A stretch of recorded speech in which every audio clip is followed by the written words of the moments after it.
Albert Einstein famously remarked in a conversation with Werner Heisenberg, he said, in the West we've built a beautiful ship and in it has all the comforts. But actually the one thing that it doesn't have is a compass, and that's why it doesn't know where it's going. This paradox of our times was propounded by the Dalai Lama when he said we have wider freeways but narrower viewpoints. We have taller buildings but shorter tempers. Will Smith said that we spend money we haven't earned on things we don't need to impress people we don't like.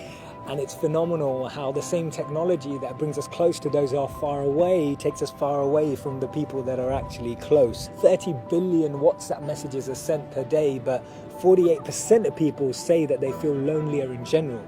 The paradox of our times is that we have more degrees but less sense, more knowledge but less judgment, more experts but less solutions. It was Martin Luther King who said that the irony of our times is that we have guided missiles but misguided men. Have you ever found it perplexing that we've been all the way to the moon and back, but we struggle to start a conversation across the road or across the train? And it's amazing that Bill Gates was known as the top earner in 2015 with a wealth of 79.2 billion, but 1 in 4 CEOs claim to be struggling from depression. Do we actually thrive off this paradox? Is it that this paradox actually makes the media interesting? It's what makes journalism interesting. It's what makes politics interesting. It's what makes television interesting. Is this paradox actually what we feed off and what we live off and what we talk about and discuss in our circles? Doesn't it seem that we've tried to clean the air but polluted our soul? We've split the atom but not our prejudice, and